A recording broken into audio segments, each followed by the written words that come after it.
Buenos días, hermanos.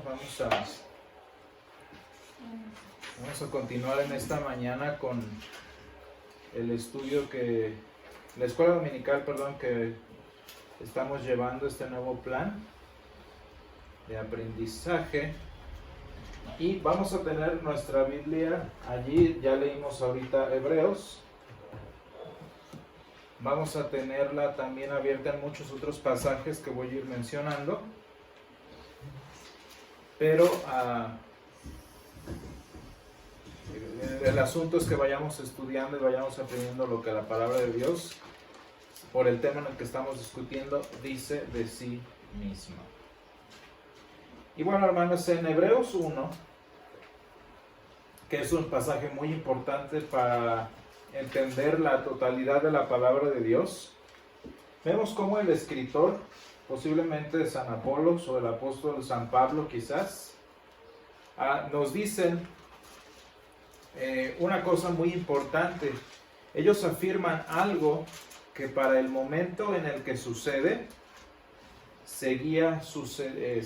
iba a continuar hasta que el Señor así lo determinara. Y dice en el versículo 1, Dios habiendo hablado muchas veces y de muchas maneras en otro tiempo a los padres por los profetas, en estos postreros días nos ha hablado por el Hijo.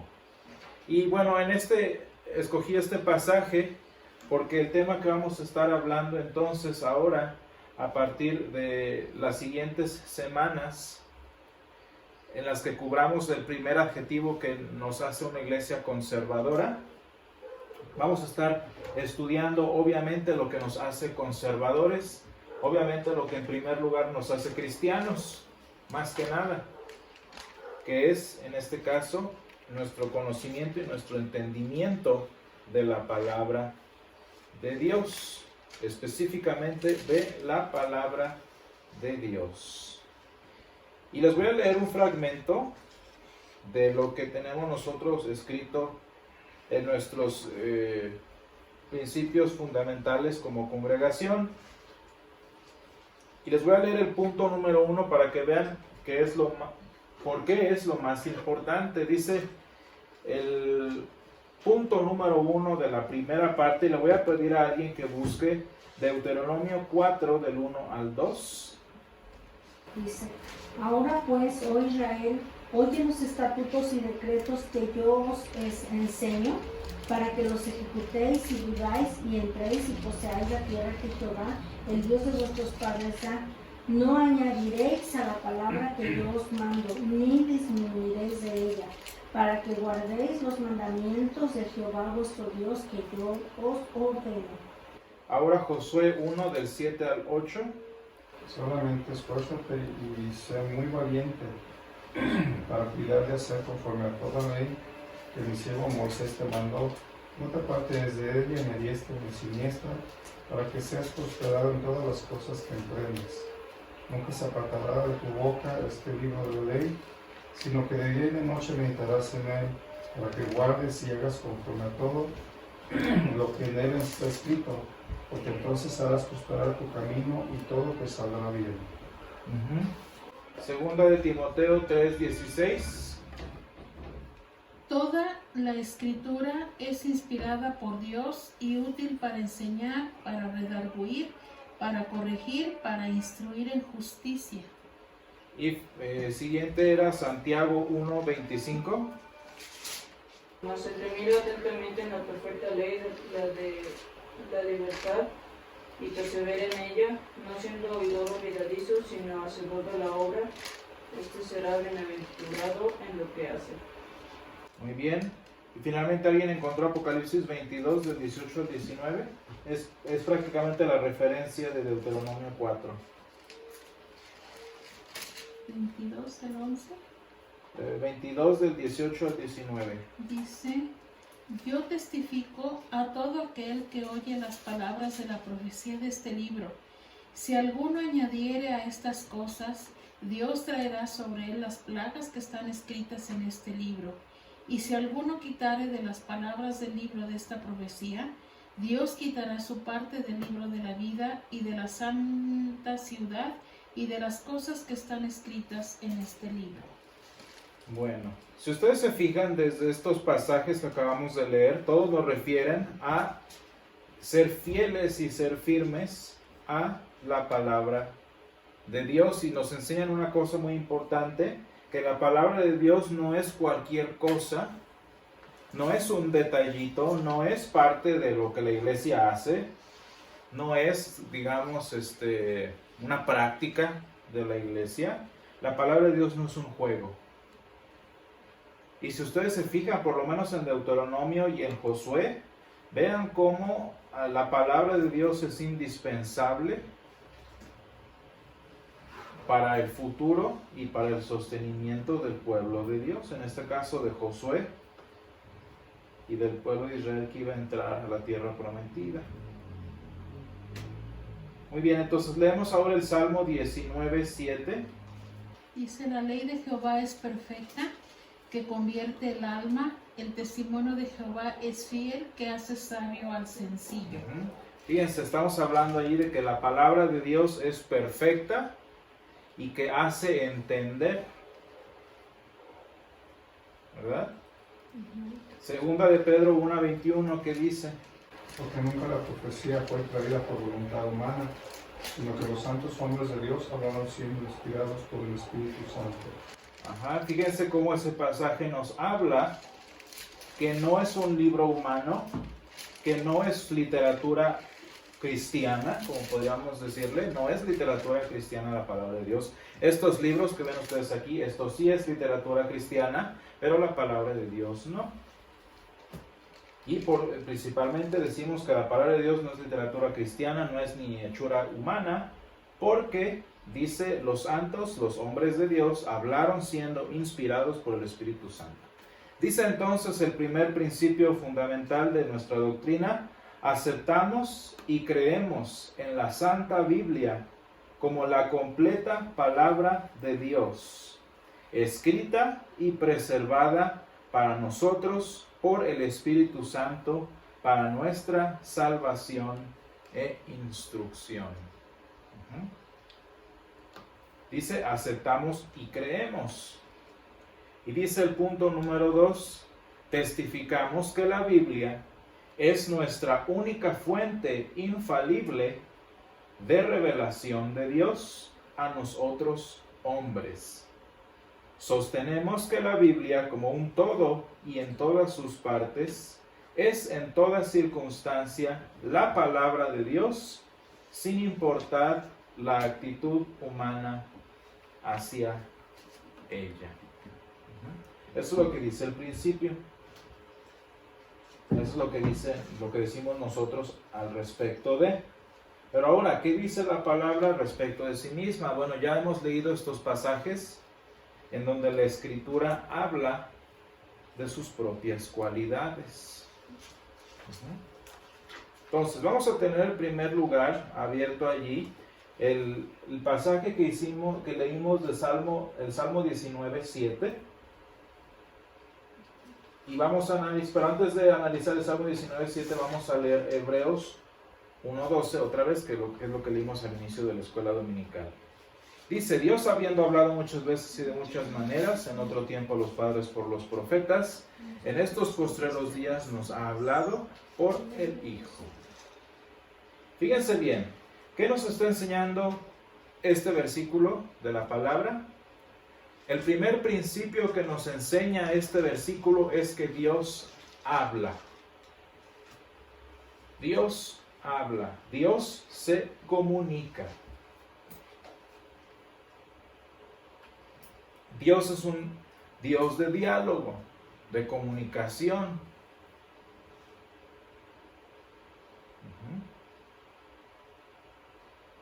Y al ser un Dios que habla,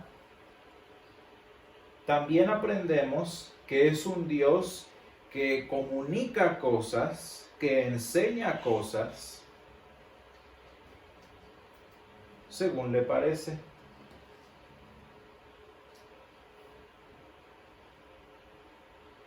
Ahora, también es importante que, aparte de que el Señor habla y de que el Señor comunica cosas, también lo ha hecho en muchas ocasiones y de muchas maneras. Si ustedes se fijan, ¿cuál es obviamente el primer ejemplo de este Dios que habla, de este Dios que comunica? ¿Cuál es el primer ejemplo que les viene a su pensamiento? Del Dios que habla. Pensamos en Moisés, en Génesis. Si pensamos específicamente en Génesis, lo tenemos en el versículo 3, ¿verdad? Literal. 3 versículos después de hablar en la escritura, ya tenemos entonces a Dios que está hablando. Fíjense entonces cómo dice Génesis 1:3, y dijo Dios. Y dijo Dios.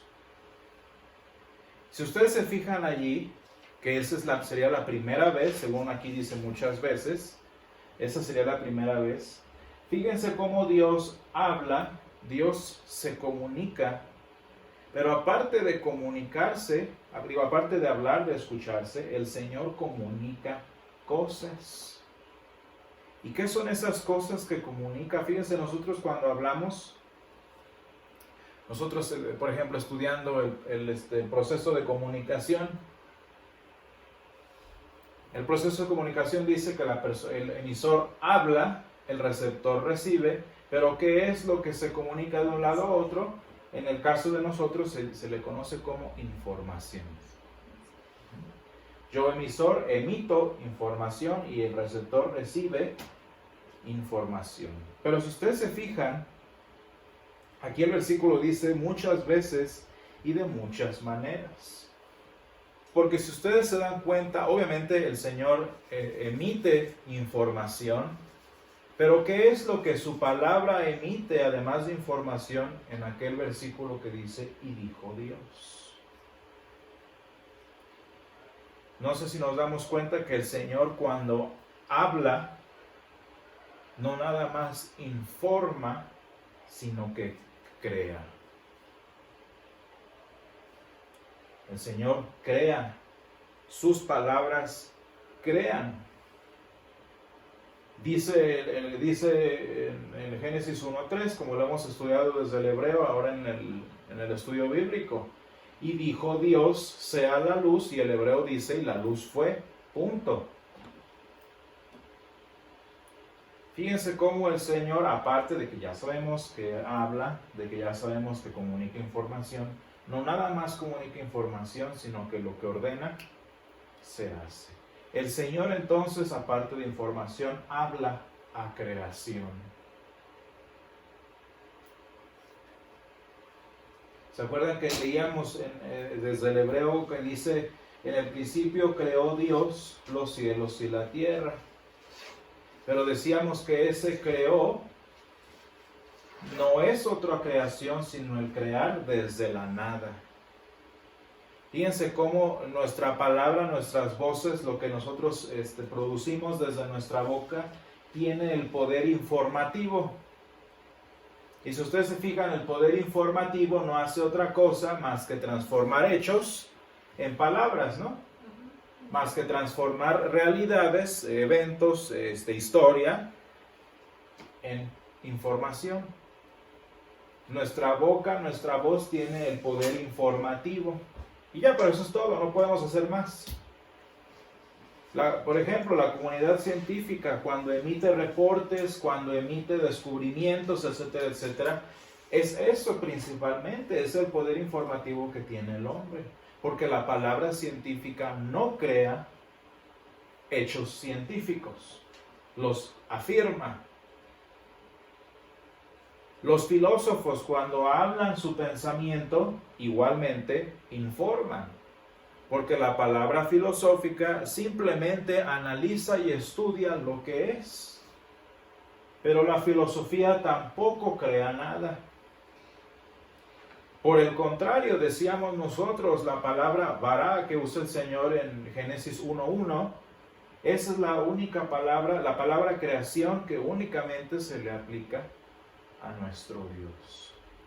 Porque a diferencia de nuestra voz que tiene, de nuestras palabras que tienen propiedad informativa, la palabra de Dios, sus palabras, su boca, tiene la cualidad creativa. Entonces dice Hebreos 1:1, Dios habiendo hablado. ¿Pero qué hablaba? No nada más estamos hablando de que Dios platica, de que Dios nos comenta sus pensamientos, etcétera, etcétera. No nada más estamos viendo que Dios dialoga con nosotros, sino que Dios, con ese simple proceso de hablar, creó todo lo que existe y crea todavía a través de esa palabra. Fíjense cómo este discurso de Dios tiene muchas maneras, ¿verdad? Tiene el propósito de exhortarnos, tiene el propósito de guiarnos, tiene el propósito de alentarnos, tiene el propósito de consolarnos, etcétera, etcétera. Porque todo esto es parte de lo que el Señor habla. Entonces ya decimos que Dios es un Dios que habla, es un Dios que en su discurso no nada más informa, sino que también crea. Y como nosotros también hemos visto, cuando estudiamos, por ejemplo, Jeremías 31, ¿verdad? Jeremías 31, que el Señor promete, yo pondré mi ley en sus corazones, etcétera, etcétera, y dice, y ellos me serán por pueblo y yo les seré a ellos por Dios. ¿Qué nos refiere este otro aspecto? Que el Señor, además de crear e informar, el Señor también transforma.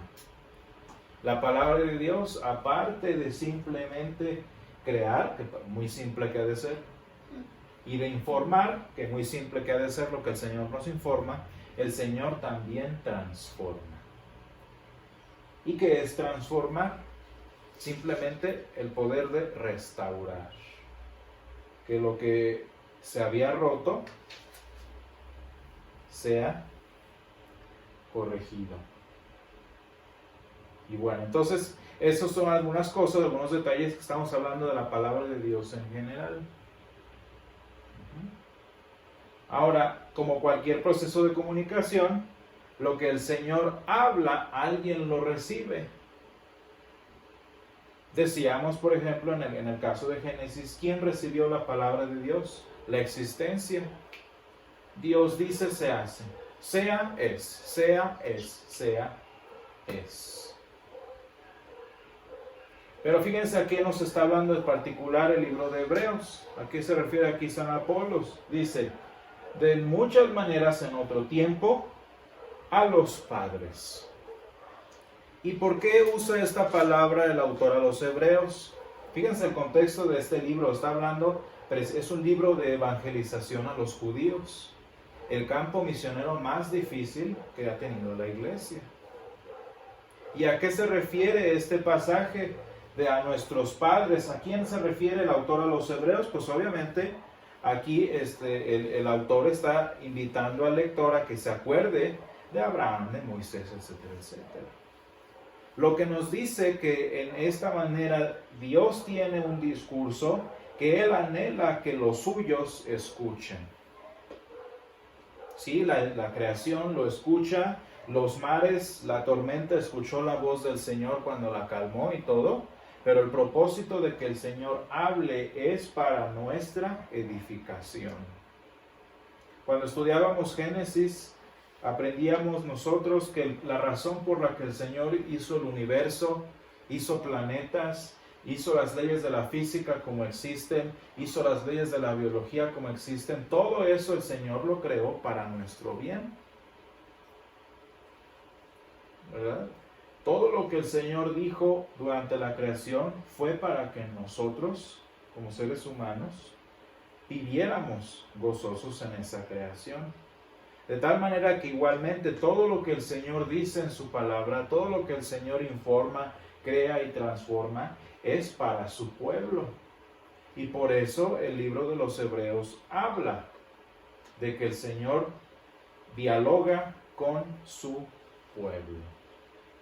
Y fíjense bien, aquí está hablando, aparte de los diferentes motivos que el Señor tiene para hablar, habla de las maneras, porque obviamente la forma en la que el Señor habló en la creación no es la misma en la que el Señor habló, por ejemplo, en Deuteronomio, se me ocurre. Es el mismo Señor hablando la misma palabra, pero el formato es diferente. En el caso, por ejemplo, cuando el Señor llamó a Abraham, cuando el Señor llamó a los patriarcas, a todos los creyentes antes de la palabra, antes de Moisés, el Señor habló con ellos de una manera diferente. Es decir, en este caso, directamente. Posiblemente de manera audible. El Señor hablaba con ellos, ellos lo escuchaban. Sin embargo, tan pronto llega Moisés, y ya nosotros lo vemos en el mismo Deuteronomio, tan pronto lo vemos con vamos a leer otra vez ese pasaje de Deuteronomio que leímos hace un momento, Deuteronomio 4, 1, 2. Tan pronto llega Moisés, y fíjense ustedes cómo Deuteronomio es el resumen de todos los otros libros de la ley. O sea, Deuteronomio es como el resumen de lo que el Señor ha dicho por escrito. Y dice Deuteronomio 4, 1, 2. Ahora pues, oh Israel, oye los estatutos y decretos que yo os enseño, para que los ejecutéis y viváis, y entréis y poseáis la tierra que Jehová, el Dios de vuestros padres, os da. No añadiréis a la palabra que yo os mando, ni disminuiréis de ella, para que guardes los mandamientos del Señor vuestro Dios que yo ordeno. Fíjense bien cómo el Señor está cambiando. El Señor cambia la manera en la que se comunica con nosotros. Pero fíjense bien, Él cambia los medios, no cambia el contenido. Dice, no añadas ni le quites. La diferencia que hay entre cuando el Señor hablaba oralmente y cuando el Señor comenzó a hablar de manera escrita, es simplemente como si nosotros tenemos nuestra Biblia en libro y nuestra Biblia en el teléfono. Se supone que es la misma, ¿no? Y debe ser la misma para que nos edifique. En este caso, a eso se refiere la palabra del Señor. Fíjense cómo a lo largo de la historia del pueblo de Dios, el Señor habló a los padres y verdaderamente de diferentes maneras. Pero fíjense lo que nos enseña en la última parte de este primer versículo, a los padres por los profetas. Quiere decir que además de que el Señor habla, además de que el Señor crea, informa y transforma, el Señor también usa medios para hablar con nosotros. Y tristemente la razón por la que el Señor usa medios es por nuestra falta de voluntad, falta de capacidad de querer conocerlo directamente. Como que ¿por qué el Señor tuvo que mandar a los profetas a predicar a los reyes y al pueblo durante toda la historia del pueblo de Israel? Como que ¿por qué el Señor tuvo que comisionar y cambiar las vidas de esos individuos? Como que ¿por qué razón? Pues obviamente porque no estaban escuchando y no escuchaban la palabra de Dios. Y es por culpa nuestra que el Señor tuvo que escribir las cosas para que nosotros le entendiéramos. Hasta aquí vamos claros, ¿no? Pero el problema, y nosotros lo sabemos y el Señor Jesús mismo lo dice, es que a pesar de que ya teníamos profetas, a pesar de que ya teníamos el libro de la ley, ¿qué pasó en tiempos, por ejemplo, de los reyes impíos en Judá? ¿Qué pasó durante el tiempo de los reyes incrédulos en el reino del sur? ¿Qué le pasó al libro de la ley? O sea, ya lo tenían allí, ya no había pierde, como decimos nosotros, y aún así el libro se perdió. Y aún así el libro se olvidó.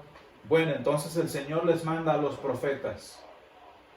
¿Y qué denuncia el Señor Jesús respecto a los profetas?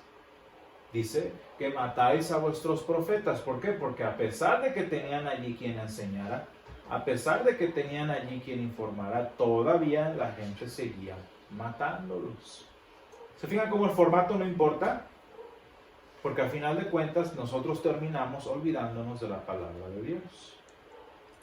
Y entonces por eso el libro de los Hebreos se trata de esto, de cómo a pesar de que el Señor habló muchas veces y de muchas maneras a los padres mediante los profetas, en este último tiempo el Señor tuvo que hablar directamente. El Señor tuvo que hablar en persona y predicar la palabra en persona. Fíjense cómo literalmente la palabra de Dios se hizo carne y habitó entre nosotros. Ya la misma palabra que creó el universo, la misma palabra que llamó a los santos, la misma palabra que guió a los profetas, esa misma palabra se convirtió en un bebé, en un predicador, en un profeta que pudiera crear vida, que pudiera salvar vidas y que pudiera predicarnos del reino de Dios. Pero fíjense cuál fue el final de esa palabra. Como denuncia el apóstol San Pedro en su primer sermón, en Hechos 2, dicen: a este Jesús es a quien vosotros crucificasteis. Para que ustedes se vean cómo la palabra de Dios, a pesar de que el Señor la da de diferentes formas y de diferentes maneras, y a pesar de que su palabra, el Hijo de Dios, vino a nosotros, si el corazón humano no quiere escuchar, nunca va a escuchar. Ahora imagínense si la veracidad de la palabra de Dios, imagínense si las cualidades, si lo beneficioso de la palabra de Dios dependiera del hombre. No, pues ya desde que Adán y Eva desecharon la palabra de Dios, pues ya desde ahí hubiera todo terminado, ¿no? Y por eso es muy importante que nosotros entendamos que la palabra es de Dios, no es la palabra de los hombres. ¿Por qué? Un detalle muy simple. ¿Por qué de esto? Porque la palabra de los hombres refleja las cualidades y las perfecciones del hombre. Se los voy a poner un ejemplo muy simple. Yo siempre a mis alumnos les hago guías de estudio, especialmente para sus exámenes. Y les hice su guía de estudio igual para esta semana de exámenes que van a tener. Y de verdad a mí como persona me da mucho coraje que lo estamos resolviendo en clase y yo veo que me equivoqué. Que le pongo, no sé, que se me fue una letra, que repetí 2 veces la misma palabra, que me faltó una coma, que me faltó algo, lo que ustedes quieran, o que el ejercicio está mal pensado y no es entendible. Y a mí me da mucho enojo porque yo reviso y reviso, como 4 veces reviso mis guías, y nada más cuando las estoy haciendo con ellos me doy cuenta de todos los errores que tengo. Y me da coraje porque pues tengo que estarme disculpando con ellos, ellos pasan por un momento en que no entienden, etcétera, etcétera. Pero fíjense cómo ese texto que yo escribí, esa palabra que yo di, fíjense cómo tiene errores. ¿Por qué tiene errores? ¿Por qué tiene fallas? Porque refleja lo que yo soy. La palabra de los hombres, el discurso de los hombres, lo que ustedes quieran de este librero, de donde sea, refleja las cualidades de los hombres. Y por eso es muy importante que nosotros entendamos la palabra de Dios como verdaderamente siendo de Dios. Porque si la palabra es de Dios, entonces lo que va a reflejar va a ser la naturaleza de Dios. Va a reflejar las características de Dios. ¿Alguna vez se han puesto a pensar que la perfección que hubo en la persona de Jesús la perfección de su ser, de su pensamiento, de su cuerpo, etcétera, etcétera. Toda esa perfección debe ser y es de hecho igual a la perfección de la palabra de Dios. ¿Se fijan cómo el menospreciar la Escritura, el menospreciar lo que el Señor dice es menospreciar y denigrar lo que el Señor Jesús fue? De manera que para entender la Escritura, así como nos lo enseña aquí el libro de Hebreos, entender la palabra de Dios, más bien en general, entender la palabra de Dios, para eso necesitamos entender las características que tiene. Por ejemplo, les voy a dar varios nombres. Nosotros creemos que las Escrituras son inerrantes. ¿Y qué se refiere con inerrantes? Que no tiene, por ejemplo, error, que no tiene falsedad. Otro término, y todos estos los vamos a escribir en particular. Otro término es que, por ejemplo, la Biblia es infalible. O sea que no nada más no tiene errores, sino que no puede fallar. La siguiente, por ejemplo, que la palabra de Dios fue inspirada. Y de hecho la inspiración hace que la palabra no pueda errar y que la palabra no tenga errores. La palabra también es necesaria. Y vamos a ver como que para qué es necesaria. La palabra también es perspicaz. En este caso, perspicuity significa que es clara. Y finalmente, el último elemento que vamos a cubrir es que la palabra de Dios es suficiente. De ahí, hermanos, que lo importante en este caso es aprender que todo lo que acabo de decir sobre la palabra de Dios, que todos esos detallitos que tiene la palabra de Dios, y fíjense cómo estoy usando palabra en general, que este poder informativo, que este poder creativo, que este poder transformativo que tiene la palabra de Dios, es exactamente el mismo que tiene las Escrituras. Así que, hermanos, cuando yo digo palabra de Dios, me estoy refiriendo estrictamente a las Sagradas Escrituras. Y cuando yo digo que las Sagradas Escrituras son esto, son lo otro, son esto así, esto así, es porque estoy hablando de que de tal manera es la palabra de Dios. Uno dice, es un libro. Bueno, este libro tiene el poder creativo que tuvo la palabra que el Señor dijo, sea la luz. Fíjense lo más importante de esto, y vamos a estudiar también esto de alguna manera desde otro enfoque, pero vamos a ver San Juan 17. San Juan 17, el Señor habla al respecto del Nuevo Testamento. Es en su oración pontifical. San Juan 17 dice, nada más que me encuentro, versículo 20. Fíjense bien lo importante de la palabra de los apóstoles. Mas no ruego solamente por estos, sino también por los que han de creer en mí por la palabra de ellos. Fíjense cómo la palabra del Nuevo Testamento, a la que se refiere Jesús en este caso, y la palabra de Dios en general, tiene el propósito y tiene el poder de hacer lo imposible, que es que hacernos creer. Y dice, por ejemplo, hablando de lo que decíamos hace rato en Hechos 2, hablábamos del primer sermón de San Pedro. Fíjense, dice el versículo 37, vean lo imposible que se hizo posible en Hechos 2:37. Dice, al oír esto, ¿al oír qué? La palabra de Dios, dice, se compungieron de corazón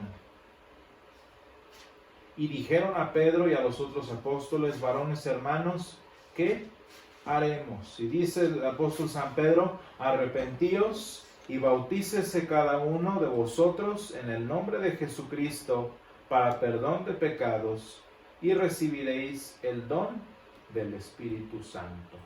Dice, porque esta promesa fue para Es para vosotros y para vuestros hijos y para todos los que están lejos, para cuantos el Señor nuestro Dios llamare. Y dice en el versículo 41, fíjense, este pasaje refleja ese, y dijo Dios sea la luz, y la luz fue. Dice, así que los que recibieron la palabra fueron bautizados y se añadieron aquel día como 3,000. La palabra se predicó y las vidas se transformaron.